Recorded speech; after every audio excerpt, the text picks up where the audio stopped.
Thank you for coming to this second of the series of 4 lectures, which could be combined with after lunch after lunch digestion. For those of you who were awake yesterday, you might remember that we were talking about linear contracting, and the idea was that there was this y, which is the output, which we want to produce it, and there's this principal-agent relationship again, and that's the agent who is going to produce it, but it's the principal who cares about it being produced. By the way, I read all those. Thank you to all of you who took your time to fill out those small questionnaire yesterday. I got a number of comments, and I'm going to address one of them, maybe, which was, maybe not one, there are a couple of maybe 3 comments, which were saying, we don't get why we need all that. You guys are breaking my heart. So, and this was presumably came from the same, from a subset of people who raised their hands when I asked them if they knew what moral hazard was, or what adverse selection was, which probably meant that they have came across this concept before, and somehow, hopefully believed that these are important. In fact, it's only we economists in the profession did have trouble formalizing principal-agent relationships, or in fact anything that we had in contract theory up until, it's fair to say it didn't gain enough mathematical attention, enough formal attention up until fairly recently, in a sense, so up until maybe 30 or 40 years ago. So indeed, before, there was not the focus of attention most of the time, so it was most of, general equilibrium things, is market good thing or bad thing? And then only later, by the way, if you read this classic Samuelson piece on economics, which was, the first edition came out in 1946, something, 48, it did include a chapter on the economy of the Soviet Union, on the planned economy. And at the time, it was not at all clear that, because everybody at the time already knew that there are those market failures associated with market economies, and some people actually hoped that in a socialist system with a planned economy, the government can take care of everything.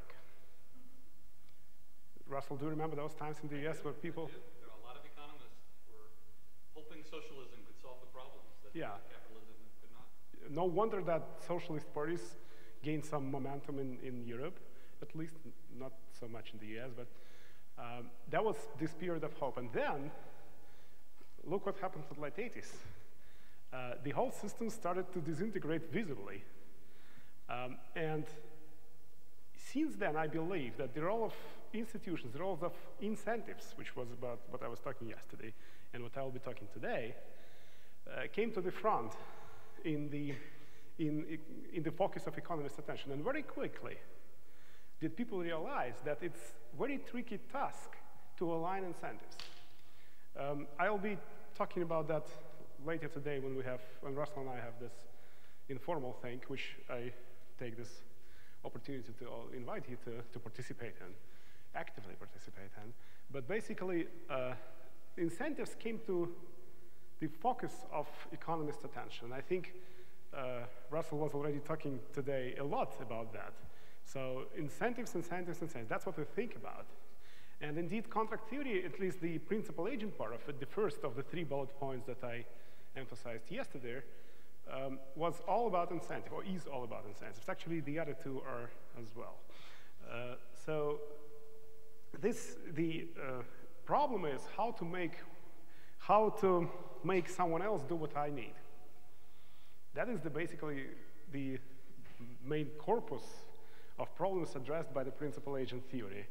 And only 2 aspects of that theory I'll be emphasizing for you. One was yesterday, which was this linear contracting. Remember, I was being paid by this person here with chocolates.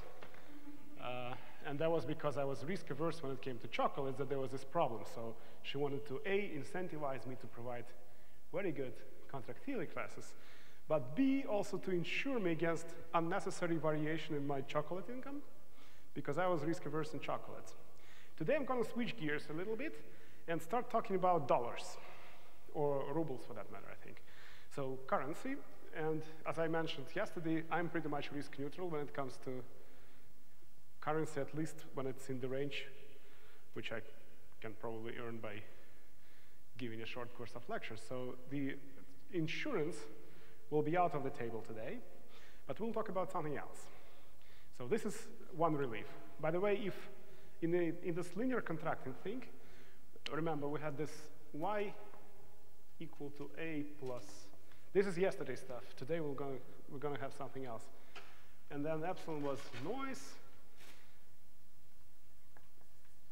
Can you see me on the back row? Is that good?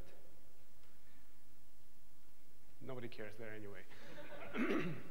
So then, remember there was this alpha, which I came up with towards the end of yesterday's lecture, and it was something like 1 over 1 plus k r sigma square. And this r, unlike what r will stand for today, this r stood for my coefficient of chocolate risk aversion. I didn't like too much variation in the quantity of chocolate, and this was what measured that. In particular, if I were risk neutral in chocolates, as I'm not, then r will be equal to 0 and alpha will be equal to 1. So effectively, the principal will be offering me a contract which would specify my wage as a function of my income. So this is risk neutral. Risk neutral. Your output, not your income. My income as a function of my output. Yes. Yeah, thank you. My wage, rather, as a function of my output, would be just my output plus some beta. Remember, there was this alpha times y plus beta, and then alpha equals 1 for risk neutrality. So that was effectively just like selling the whole thing to me. So if I were risk neutral in chocolates, then Masha could just approach me and say, look, why don't I sell you this entire business? So beta would presumably be negative, right? So you'll get everything, every single increase in quality of the lectures will be yours because the whole business is now yours. Except you have to give me some chocolates up front. So when there is no need to insure, when R is 0, so both are risk neutral, so insurance is out of the table, then it's easy. Just sell the business to the agent, and the agent will care to choose the optimal level of effort now, because she, or he in this case, is the marginal, gets all the marginal returns. Yeah, residual claimant, exactly, yeah. Never remember that. Yeah, but now we'll be talking about something else. Remember, there was one other, besides this chocolate business, which was a little bit unusual yesterday, there was one other piece that could sound unrealistic. And that was those microchips that I assumed were implanted in you guys' brains, right? Which was generating the signal of Y, which was observable and verifiable, remember, as the objective, or what would we say, objective contractible measure of the quality of those nice talks that I am holding here every afternoon, except tomorrow, I think. Well, maybe these chips are possible in the future, but as of today, I'm not aware of those. So in fact, if there is any measure of quality of those lectures, it's likely to be non-verifiable, as they call it. So this was observable and verifiable. Now I'm going to erase everything here and start talking about unverifiable output. As I probably mentioned yesterday, virtually pretty much about every single thing in this world is either, well, maybe not every single thing, but if you try to measure most variables of interest to you, you'll end up concluding that it's difficult or sometimes impossible and almost surely costly to verify them. So now we'll be talking about things that you and I do observe. For example, whether I showed up on time in class or something, or whether my lectures were interesting or not. I'm not going to pretend you guys don't notice how lousy a lecturer I am. But at least I can pretend pretty credibly that there is no way you can possibly put this in a contract, in a written form. Right? So here is Masha hiring me to give lectures on contract theory, but again, my lectures could be either good or bad. And of course, you know, in the contract, we want good lectures. But then, good luck suing me for that the lectures were not good enough. Right? So even if Masha is sitting here in the back row, and then she can perfectly observe whether lectures are good or not, just as you guys can, there is still maybe prohibitively difficult to write that into a contract that the lectures should be good. Okay? So, and that happens pretty much everywhere.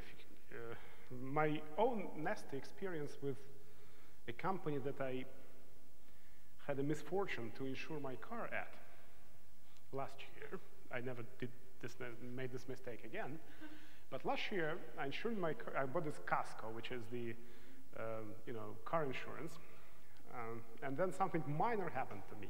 I think there was a crack somewhere. And there was no deductible. So in principle, they're supposed to cover every single minor crack. And I called them and said, look, someone hit my car. I couldn't notice who it was because it was overnight. And in the morning, I found a small crack in this rear bumper. Luckily for me, the damage was trivial, pretty much. But even if it were not, then what happened? Guess what did the insurance company do? Oh, by the way, that was, I think, about a year ago. And I signed the insurance contract about a year and a half ago. So prior to the point at which the entire insurance industry in Russia was severely hit by the crisis. So by the time I was signing the contract with the insurance company, I never anticipated major problems. But then, of course, no, was it? No, I think I'm getting this whole thing wrong. So that was 2 years ago now. Anyway, so then I called them and told them, look, here's your obligation, and here's something that happened to my car. I want it fixed at your expense. If they said no, that would probably be a clear violation of written contract. But they were smart enough not to say no. Instead, they said, sure, we'll start collecting the papers that you need for that.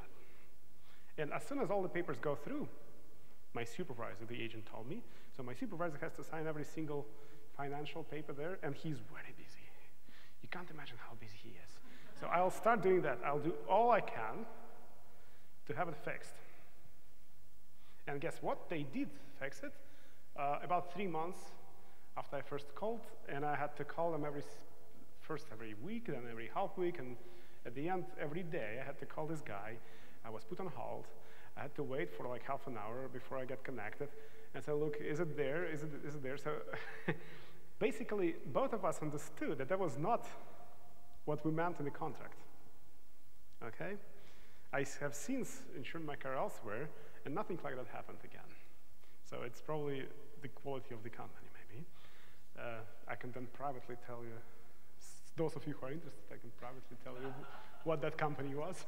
I don't want to make them future publicity.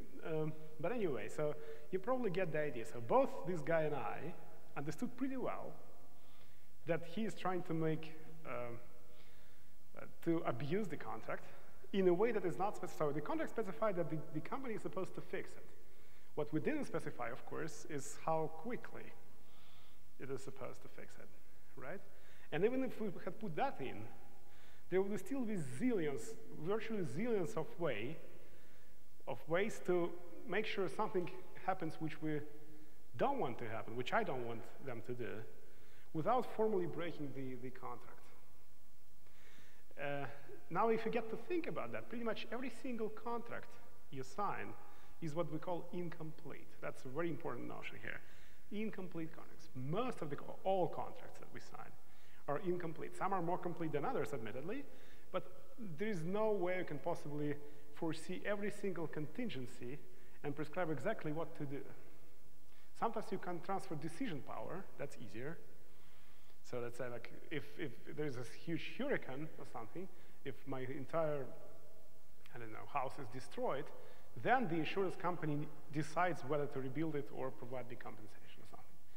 But there is absolutely no way you can possibly completely tell everybody what they will do in every single contingency that may occur. Even if exposed, both contracting parties or all contracting parties, if there is multilateral contracting, which I'm not going to talk about at all.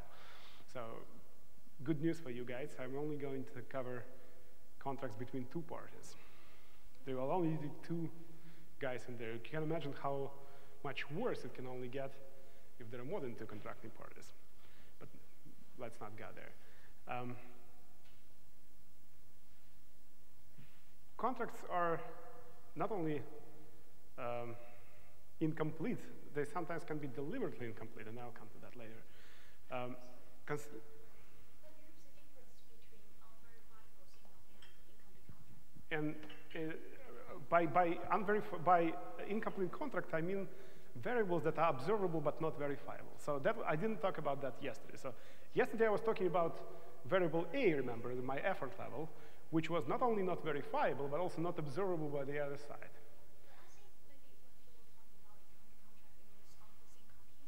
That would be one thing, but also it's a big issue, and today I'm going to focus on the unverifiability.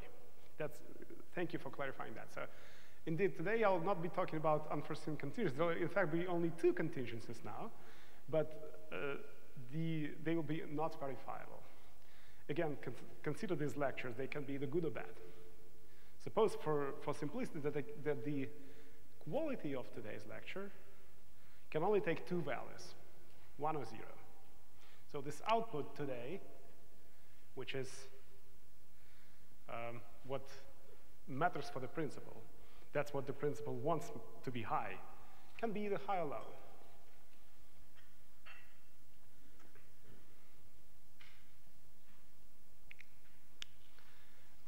And that, again, depends on my effort, just as yesterday. Now, forget about insurance, but just think about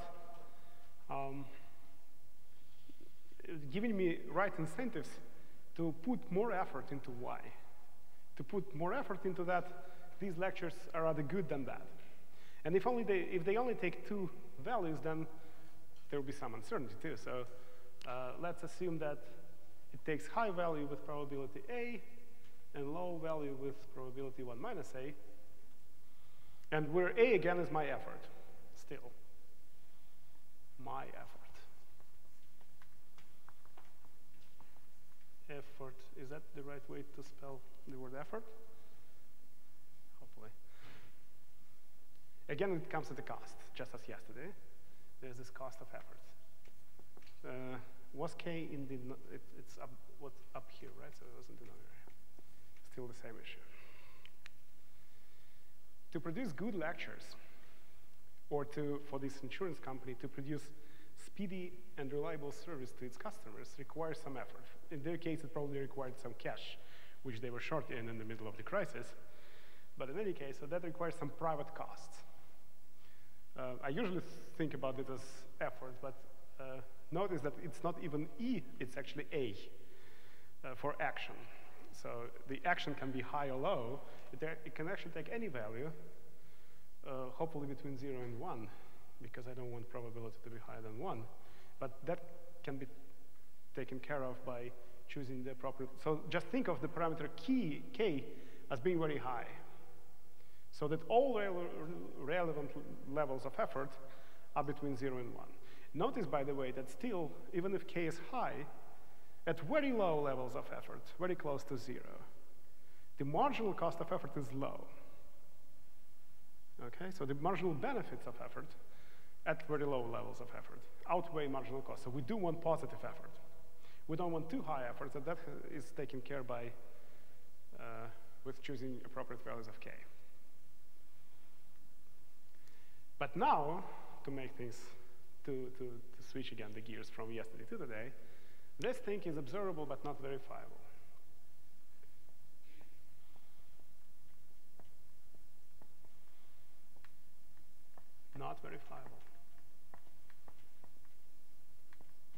I can see whether my insurance company provided me good service or timely service.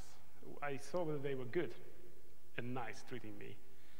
But maybe the court cannot do that. So there is no way I can sue them and say, oh, look, they are doing something disastrous to me. They made me wait till the boss approves my expense to fix my car. But then the court will rightly say there is nothing in the contract that specifies the time.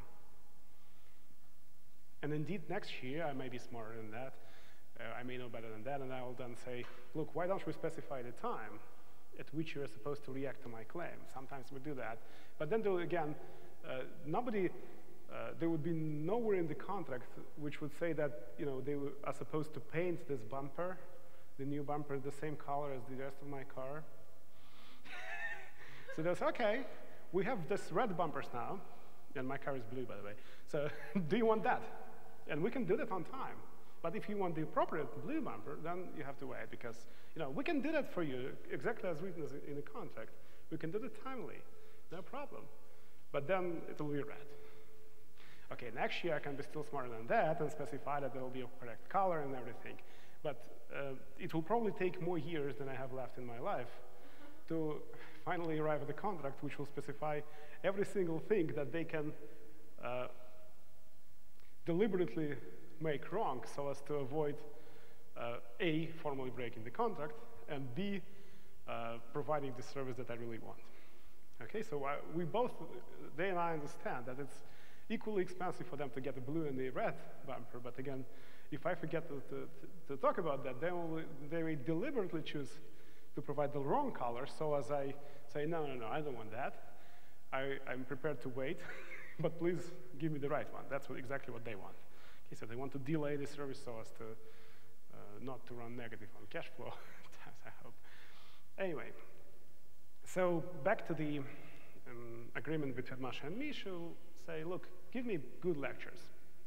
And I'm going to incentivize that. I'm going to pay you bonus if you do. So my contract is now like this. So this is my salary. And I didn't talk about that so far. It will become apparent in a minute why we need that. But just skip that for a while. And then there is this bonus. And then my wage, this is bonus.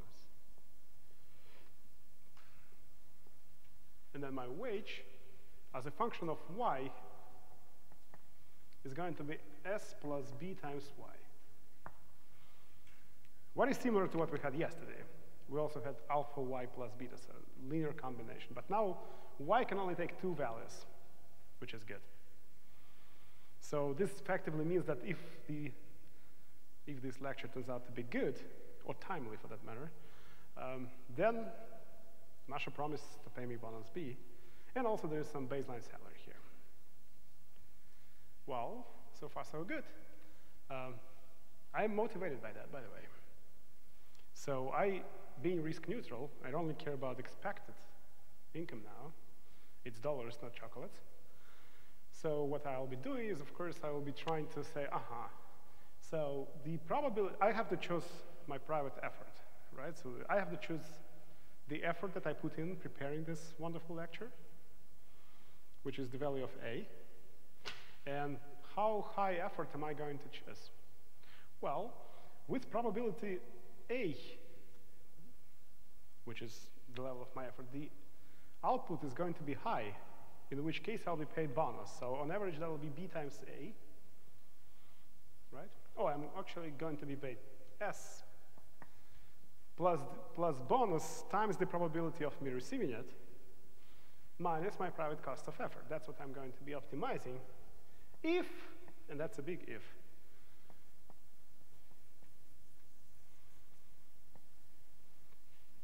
I believe that Masha will stick to her promise to pay me the bonus.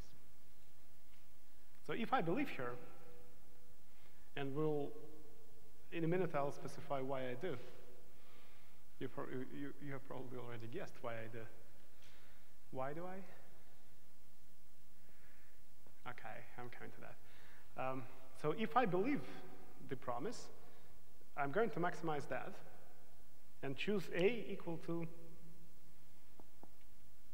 about B over K, I hope. And remember, K is large enough so as every single number that we have here is below 1, so as to make it, so as for that to make sense in terms of probabilities and stuff. So. If this is how much more valuable, so this 1 is, by the way, not $1 of value, it's $1 million, you know? So it's a big one. What would be the best, what would be, by the way, what would be the optimal level of effort here? Suppose that, for a moment, that effort was contractible, or were contractible. Suppose that effort is contractible, then what is the optimal level of effort? Well, once again, marginal benefits of effort should be equal marginal costs. Marginal costs are increasing. In effort, marginal benefits are constant. Okay, so every single increment, so basically this is my problem, my optimization problem. It's not my problem. I don't have any problem with that, but it's my target, I would say. And then optimal. What would be the optimal level of effort? Well, again, every effort A I put will result in y being equal to 1 with the respective probability. So on average, the output would be A times 1, right? Expected output for me exerting effort A would be about A, right? And again, of course, my principal would want me to put as much effort as possible. That's the first reaction. Oh, there's this guy. I have all discretion over over how much effort Andrei puts in preparing to his classes. Why don't I choose infinite? Or why don't I choose A equal to 1? Well, the answer is that I'm still a free person, just like yesterday. So if Masha said, look, I want you to prepare really good lectures with certainty, and I'm going to pay you nothing for that, I can say, well, you know, all of a sudden I realize that I have these other commitments for the early July, so I may not be able to come to this call after all. Sorry for that. And then before, this is where S comes into play. So yes, you can do that. But then if you want really high A, then you should be prepared to pay me high salary. And I'm not sure if that is exactly the strategy here. So the principal, or the social planner, if you want, has to balance the benefits of effort with the cost of effort. And of course, the principal will be maximizing this. Although the costs of efforts are all agents. It's only the agent who bears the cost of effort, but the agent will not agree to provide the effort unless his or my compensation matches the cost, at least. Right? So this is how much you have to, if you want the agent to provide this much effort, and if the effort is contractible, for a second, assume that, then this is how much, this should be the principal's target. So yes, I want high effort, but not too high, because I will have to pay for that. Otherwise, this guy will leave. So the optimal level of effort here will result in A equal to 1 over K, hopefully. And this is readily achieved by just choosing B to be 1, which again is effectively selling the business, right? So Masha can say, look, if you work hard, I get my Y, but I'll just pay all of it to you in terms of B. So I'll just make B equal to Y. So you get all the residual, I'm the residual claimant for the output. So there seems to be no conflict so far. So I will just offer you the bonus to the size of $1 million for incredibly good lectures. What would be the problem with that? Suppose Masha said to me, oh, I'm going to pay you $1 million if your lectures are really good.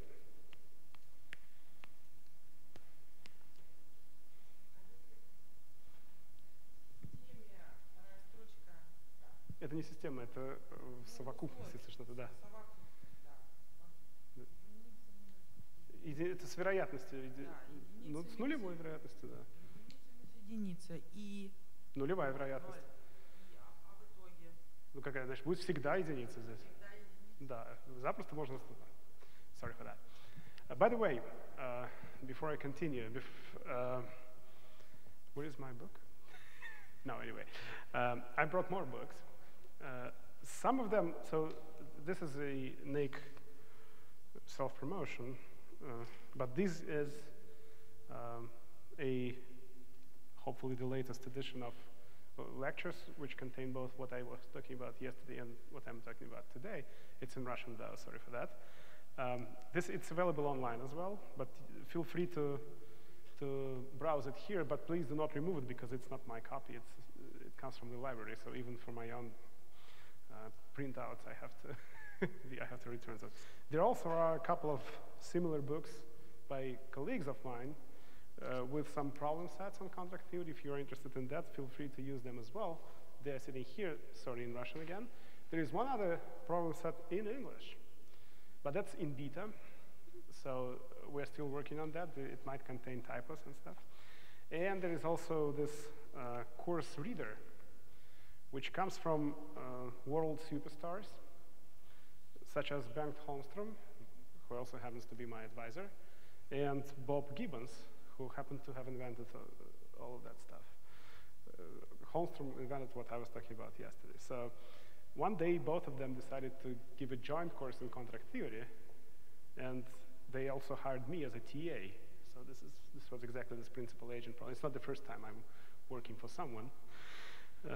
But there's this even worse problem, which is called common agency. I was the agent for two guys at the same time with competing interests. I'm not going to cover that, but keep in mind that this is another interesting aspect. Sluga dwóch господ. And this will be sitting here as well, but again, please do not remove it from this room. So you can have a sense of what else is there in the contract theory besides what I will be talking about today. So this is just a collection of some papers of 8 years ago when I was there at MIT TA for them. Okay. So what will be the problem of with Masha promising me just to pay the bonus of $1 million, which is exactly how much good lecture course in contract theory costs for all of you guys combined? Well, commitment problem, I think. Remember, Y is not verifiable. It's observable. Masha can easily deduce that my lectures are indeed brilliant, or not. And I'll be prepared to receive the bonus if lectures are brilliant, and not receive it if they are not. But now they're ex post. Once this uncertainty is realized, once we know whether Y is 1 or 0, now it's time for Masha to open her purse and produce this $1 million. And then she can say, you know what? I actually think your lectures are lousy. No, come on, they're brilliant. No, I don't think so. You know, and it seems Y is not verifiable. There is no way I can get my $1 million. And $1 million can be a powerful motivator, like you can imagine. So if there's this principal's discretion whether to pay this $1 million to me at the end of the day, because we just figured that in order for me to induce the optimal level of effort, B has to be equal to 1 million, to 1 million.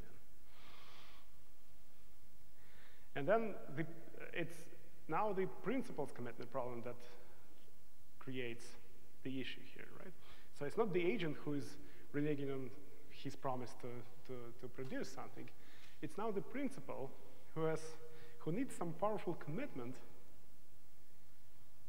to pay, to hold on to her promise to pay the bonus. And indeed, if we believe in dynamic game theory and all this subgame perfect equilibrium, then of course there's this sequential move. So first, The principal offers the agent a contract, then the agent chooses whether to accept or reject, then the agent chooses the level of effort, then hopefully the uncertainty is realized, and then the principal chooses whether to pay the bonus or not, and then the game ends. And what would be the subgame perfect equilibrium in there? Well, let's start from the very end. Suppose that y ends up being equal to 1, and the principal has two strategies: to hold on to her promise to pay the bonus or not. And once y is already in the room, once high level of y is already there, she doesn't really have too much motivation to hold on to her promise to pay me the bonus. So at the last knot of the game, the choice will be not to pay the bonus. And then subgame perfection tells me that, oh, I have to choose my level of A now, and then I know that at the end of the day, I'm not likely to get any bonus anyway. Then what will be the level of A that I choose? Well, I may as well choose A equal to 0. Okay? Because there will be no bonus, and I want to minimize my cost of effort. Why the hell would I want to put any effort in there anyway? And then, once again, we roll it back again, and then the principal chooses what kind of contract to offer me. And she's, of course, preparing not to pay the bonus. Everybody knows that. But she is also smart enough to conclude that I'm smart enough to figure out the bonus will not be paid, and I'm not going to produce any effort at all. So there is no way the principal can get y equal to 1 at all. So A will be equal to 0. Y will be always equal to 0 again, right? So A is equal to 0, y gets 0. And then the entire contract is just, oh, how much do I want to just give away to this guy in terms of S? And there is not difficult to figure out that there is no motivation now to give me anything at all. Once again, everybody knows at the very out stage that the bonus payment will not be honored at the end of the day. Then backrolling that, you easily figure out that, in fact, there is no way the relationship can be productive. So the principal can as well just not hire the agent in the first place, so the whole thing breaks down, which is inefficient because there is efficient level of effort and it's positive. If the effort level was contractible, it will be positive. So there is this unfortunate consequence for that, but I have good news for you. And the good news for you is that this is not the first summer school of institutional analysis, after all. And hopefully not the last one either. You see where I'm getting. So there'll hopefully be next year as well. And to continue naked self-promotion, I must say that there will be only as many people in this country capable of delivering such brilliant lectures as mine. And if one day the principal decides not to honor her promise to pay me the bonus, then next year, not only will I likely not choose to come again, being upset, but also, given that I must probably know pretty much all the other people in this country, they are also in here, so these are these people here, capable of doing that, or, you know, they are all my good friends. And I can tell them, look, remember those brilliant lectures last year? I never got anything for that. And they're going to be saying, poor year, but we will notice this principle. And when this principle approaches us, trying to hire us to deliver those lectures next year, we're going to remember that. So this is, again, this repeated game kind of setup. And we know from game theory, hopefully, that there's this thing called Folk theorem, which I'm not going to apply here, because Folk theorem usually assumes that the discount level, the discount rate is delta, approaches 1, so people are infinitely patient. I'm not going to assume people are infinitely patient in this room, not even the principal or the agent. So, but people are somewhat patient, hopefully. So future matters to some degree.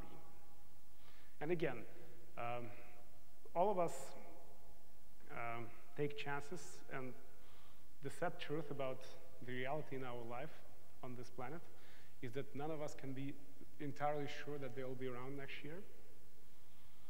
So, although I do care about next year, and the principal must, we both have to admit that there is positive probability that something may happen to either of us.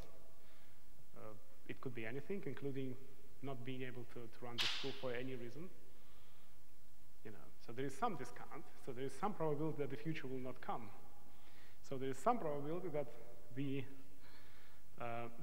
the reputation that is built by credibly paying all the bonuses that you promised will be of no value. So I'm not going to resort to the Folk theorem. If we were both infinitely patient, then this Folk theorem thing says that pretty much every individually rational thing is. So any bonus payment, including $1 million, would be sustainable, right? Because then if we anticipate that there will be this whole life in front of both the principal and myself forever and ever and ever, and then if we break up our relationship by reneging on paying this such small thing as $1 million, the principal may, if the entire rest of our lives, of our infinite lives, as many believe, is at stake, then $1 million is nothing really compared to that. But maybe our lives are not so infinite after all. And think about that. How much would you earn in terms of interest on the $1 million a year? Well, think about that. The way I want to think about that is that there will be this discount, this interest rate, which we assume to be the same for the principal and the agent. Is this the black thing? Yeah. And that will be, again, R. Sorry for notation confusion. So the R that was there yesterday is different from the R that is there today. So yesterday R was something different. I didn't want to correct that partly because I want you to be able to one day read all those papers in this folder, and they do use this notation that I'm using now. So it's this unfortunate compatibility issue. But let R be the interest rate, and let the game, this kind of game, be infinitely repeated. But let there be only one principal and several agents. Not too many, but some. Basically, I want to give the principal all the bargaining power. So the agent is still prepared to work as soon as his combined compensation, less the cost of effort, is on average positive. Okay, so all the surplus goes to the principal. The only problem is commitment. How do you make the principal, the commitment to pay up the bonus? Well, R is the interest rate again. Interest rate. I do have to erase something.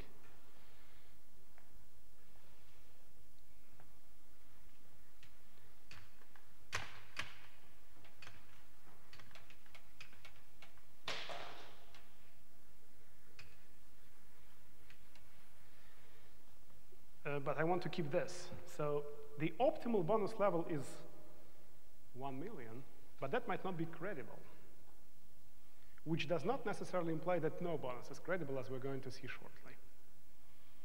In fact, assuming the infinitely repeated game, we can calculate the payoffs from both honoring to pay bonus B and reneging on that. What would that be? Suppose that the bonus level promised was B, some B. What would be the value of the entire relationship to the agent?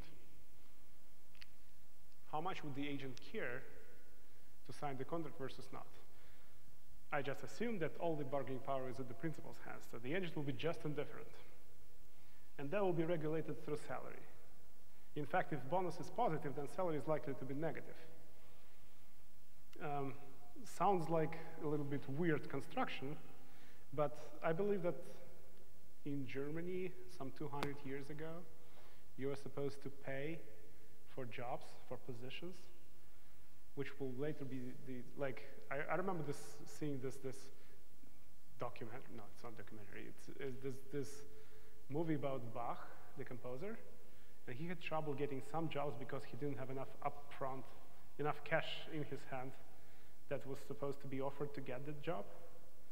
So salary can well be negative, so there's no problem. So the bonus must be positive, and that's the motivator.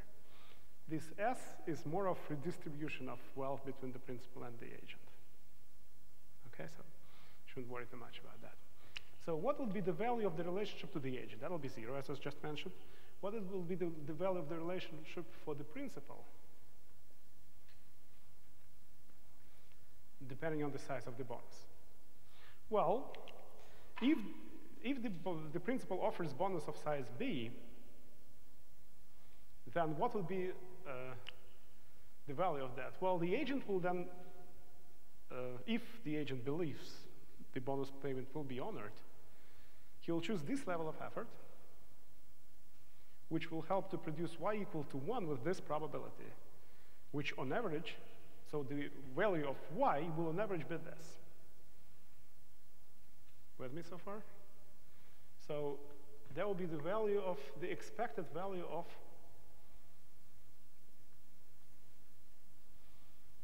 the relationship minus costs. Again, in order for the agent to induce this kind of effort, he has to be compensated for the cost of it. Okay, and that has to come in terms of B and S combined, but the residual claimant of that residual spender rather of the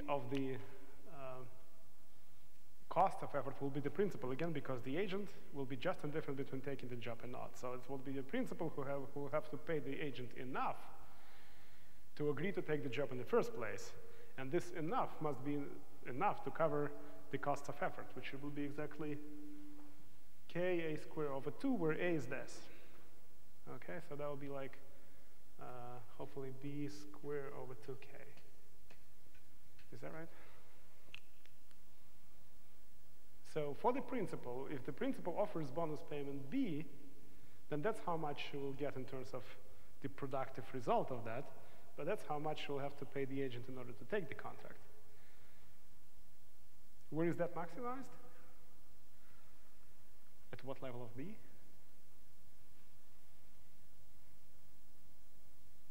I'm the big fan of quadratic functions, just because I know how to maximize those.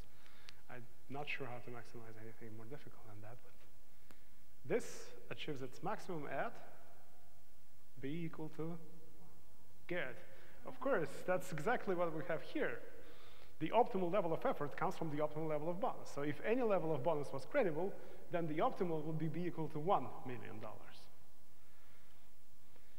But then here's the time when the principal offered me that, and presumably,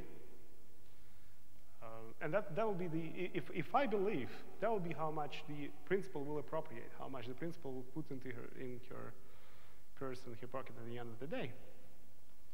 And the end of each day, in fact, because we're assuming that to be repeated every single year from now till eternity.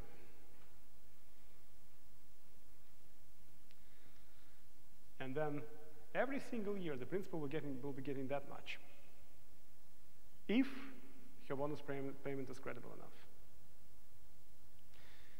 But how do we know if it's credible enough? Well, suppose that in period 1, I did put in some effort, and here came I was lucky enough to get the result equal to 1, y equal to 1, and now I'm coming to the principal and say, look, where is my bonus? And she'll say, here are my two options.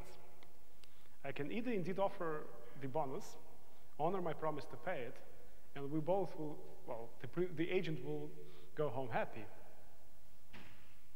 But that will cost me B. Or I can renege on that, and the agent will go home unhappy and tell Makrushin, Guriev, Golovany, and all the other guys that this principle is not trustworthy. So I will, if I do that, if I renege on bonus payment, I immediately gain the size of the bonus, which I can now put in my pocket as opposed to the agent's pocket. But what I lose instead is I lose all that in every single moment in the future. So I'll be losing V of B over 1 plus R, which is how much V of B tomorrow is worth for me today. Plus, I'll be losing V of B over 1 plus R squared, which is how much V of B is worth to me 2 years from now, and so on. Hopefully, everybody knows that this is exactly V of B over R. And bonus payment is credible if and only if the gain from deviating, the gain from reneging on bonus payment, does not outweigh the loss, right? So bonus payment is credible if and only if we have this less than or equal to that.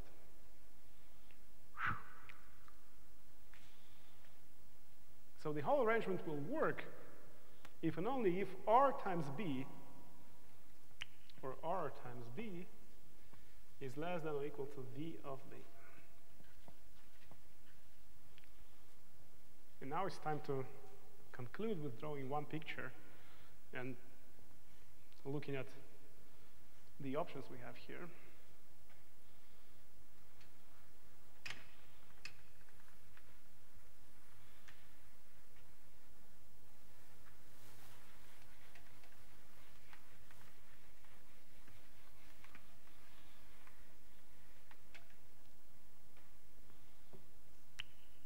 Let's draw the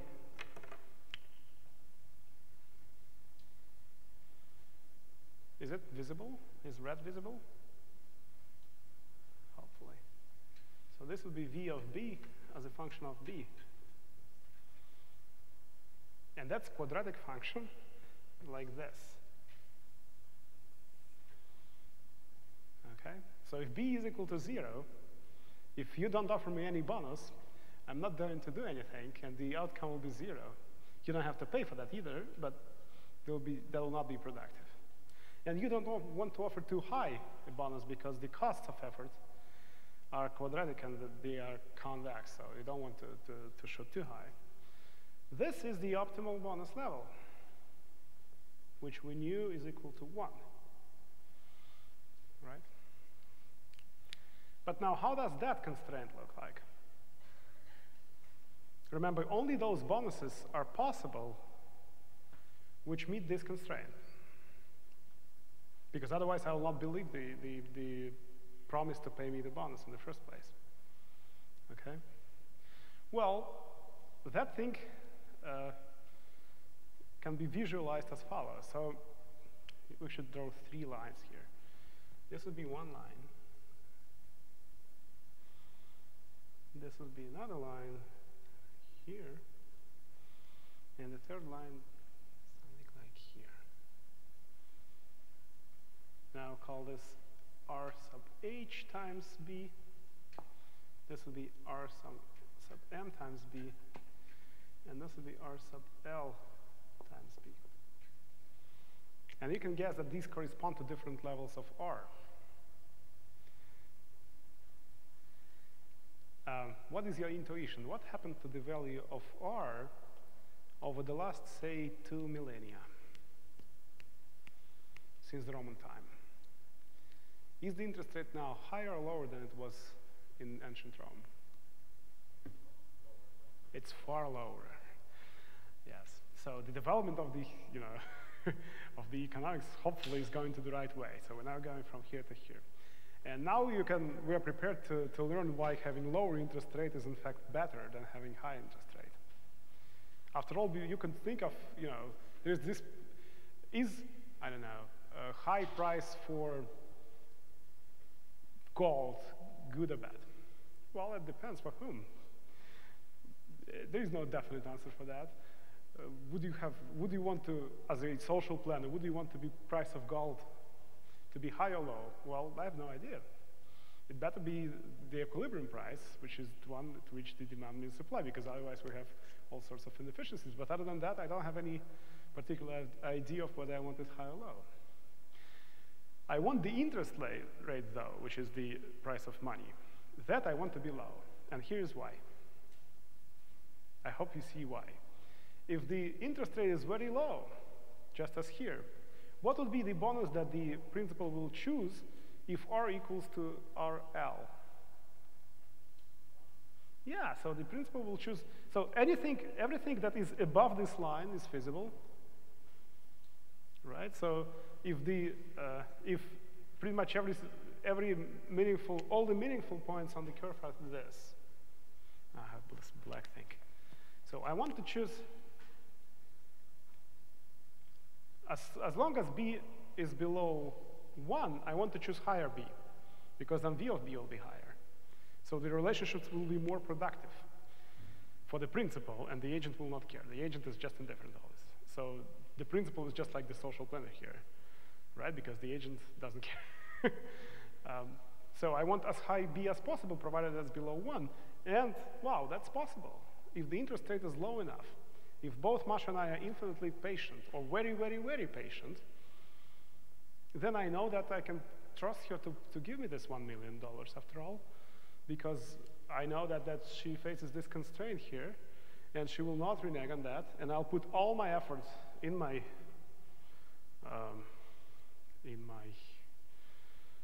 capacity now, all I can, to produce the best possible lectures, given the cost. There could be unfortunate circumstances, though, when the interest rate is very high. If the interest rate is that high, then the whole relationships will collapse. No bonus, no positive bonus will be feasible. And that's a disaster. And that's what happens all too often in underdeveloped countries.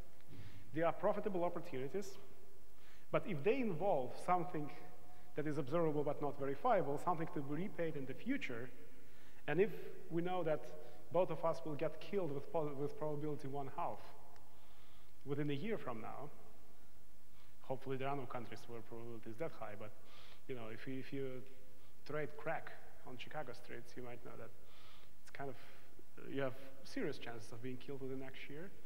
In fact, as Steve Levitt says, that it's higher than the probability to be killed if you are sentenced to death in the US, or if you are in Iraq, or whatever. So if the interest rate is really high, and once again, the interest rate does not necessarily have to be this bank interest rate. You can plug every single time preference in it, including your probability to survive till next year. Then the whole thing will collapse. And here is where having low interest rate is better than having high interest rate. And of course, there are some points in the middle, which is where we are now, where Masha and I are now, because I'm not sure that Masha will pay all the $1 million, but she may pay something. And if the interest rate is in the middle here, then of course the choice will be this one here, right? So that will be the point, the highest point on this black curve, which is still feasible. Okay? And here's where the change in the interest rate matters for reasons that, usually these are macroeconomists who talk about interest rate a lot, but we contract theorists know what that is too. And we care about that, we want it low. My time is up, so I cannot even tell you what happens to this entire picture once those chips that I was talking about yesterday are actually invented and put in place. Think about that for yourself, and then maybe I'll talk about that next time, maybe not. Or if I have time. That will be all for today, because I'm out of time. So I don't think we have time for discussion, but if you feel like browsing the materials that are sitting on the table, please feel free to. And also, I'm available for informal. And yes, please come to this event that Russell and I are hosting later this. Is it right now? Right before dinner. Yeah, it's right before dinner, so it's. Yeah. Thank you.